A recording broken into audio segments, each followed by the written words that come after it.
Hello दोस्तों, आज के इस वीडियो में हम देखने वाले हैं मेरा लेक्चर नंबर 3 है। ये क्या है? मेरा लेक्चर नंबर 3 है। ठीक है। प्रकाश के परावर्तन हम पढ़ रहे हैं। प्रकाश के परावर्तन, जो कि एक चैप्टर पहला चैप्टर है, जिसमें लेक्चर 2 हम दे दिए हैं। लेक्चर 2 भी अपलोड कर दिए हैं यूट्यूब पर। आप जाके देख सकते हैं मेरे चैनल आयुष राज क्लासेस पे।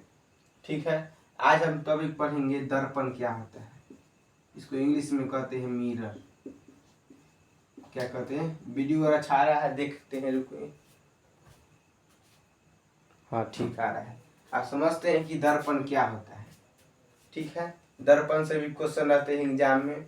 दर्पण क्या है? वैसी चिकनी एवं चमकीली सतह जो अपने ऊपर पड़ने वाले प्रकाश को यानी रिफ्लेक्ट कर देती है, परावर्तन कर देती है, उसे कहते हैं दर्पण।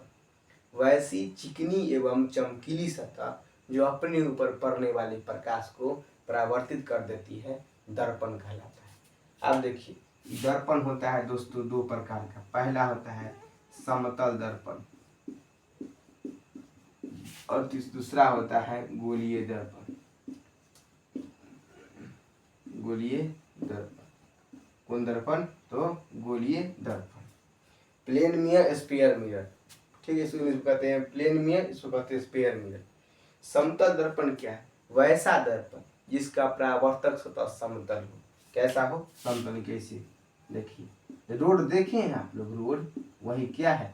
समतल दर्पण। ये कौन दर्पण है? समतल दर्पण। देखिए जी, वैसा दर्पण जिसका परावर्तक सतह समतल हो, उसे कहते हैं समतल दर्पण। आप समझते हैं दोस्तों कि गोलीय दर्पण क्या होता है? कौन दर्पण दोस्तों? तो गोलीय दर्पण। तो वैसा दर्पण जिसका परावर्तक सतह किसी खोखले गोले का एक भाग हो। देखिए गोलीय दर्पण, देखिए ये ना गोलीय है, देखो सी गोला है। तब वैसा दर्पण जिसका परावर्तक सतह किसी खोखले गोले का एक भाग हो, उसे कहते हैं गोलीय दर्पण। आप देखिए, गोलीय दर्पण है ना, दो प्रकार होता है। एक होता है अवतल दर्पण, एक होता है उत्तल दर्पण।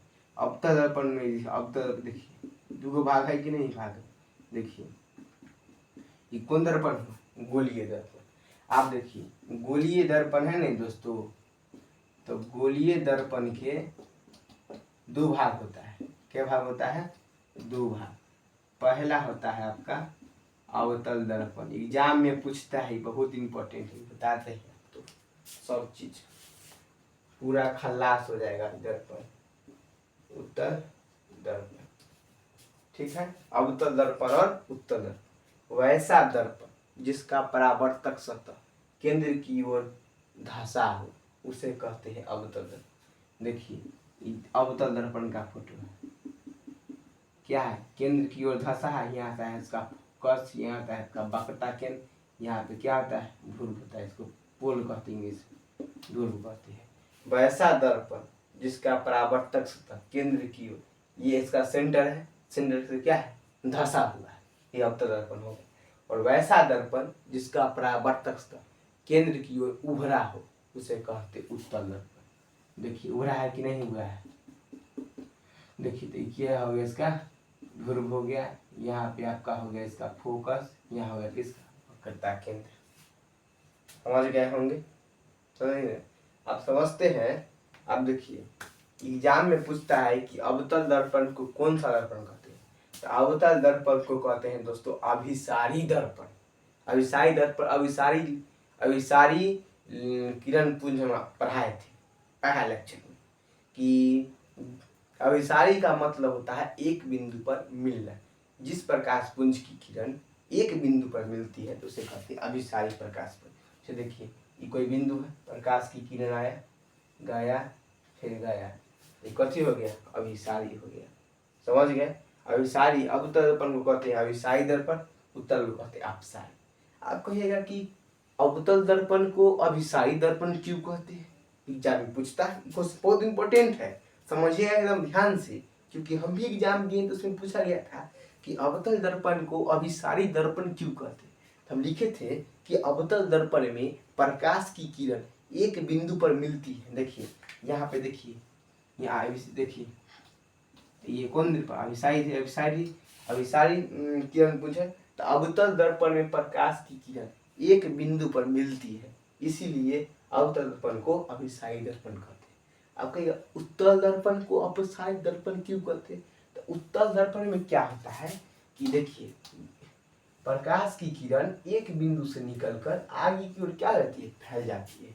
उत्तल दर्पण में प्रकाश की किरण एक बिंदु से निकलकर आगे की ओर फैल जाती है, इसलिए उत्तल दर्पण को अपसायी दर्पण कहते हैं। बहुत भारी क्वेश्चन हुआ, जब 2 नंबर पूछता है तो आराम से बता देगा। तो अच्छा लगता है मेरे को, लाइक कीजिए, सब्सक्राइब भी कीजिए, शेयर भी कीजिए, अपने दोस्तों को बताइए कि यहाँ पे चलिए भैया अच्छा पढ़ाते हैं। तो आप मेरे चैनल को लाइक कीजिए, मतलब सब्सक्राइब कीजिएगा, और कमेंट में बताइए जब भैया आप अच्छा पढ़ा रहे हैं तो हम अच्छा से बोर्ड लगाएंगे, बड़ा बोर्ड, और अच्छा से पढ़ाएंगे। ठीक है भाई, व्यू नहीं जाते हैं और सब्सक्राइबर भी नहीं है तो हमें भी इच्छा नहीं करती है पढ़ाने की, लेकिन क्या करें, पढ़ा रहे हैं। ठीक है, छोड़िए बात ये सब। देखिए गोलीय दर्पण आप समझ गए, अवतल उत्तल। आप समझ अवतल दर्पण को अभिसायी दर्पण क्यों कहते हैं? अवतल दर्पण में प्रकाश की किरण एक बिंदु मिलती है, इसलिए अवतल दर्पण को अभिसायी दर्पण कहते हैं। और उत्तल दर्पण प्रकाश की एक बिंदु से निकल कर आगे की ओर फैल जाती है, इसलिए अभिसायी दर्पण कहते हैं। इतना बात समझ गए होंगे तो आपका एक टॉपिक दर्पण क्या हो गया, खत्म हो गया। ठीक है, तो अच्छा चलता हूँ, दुआ में याद रखना। बाय बाय, सो गए। जय हिंद, जय भारत।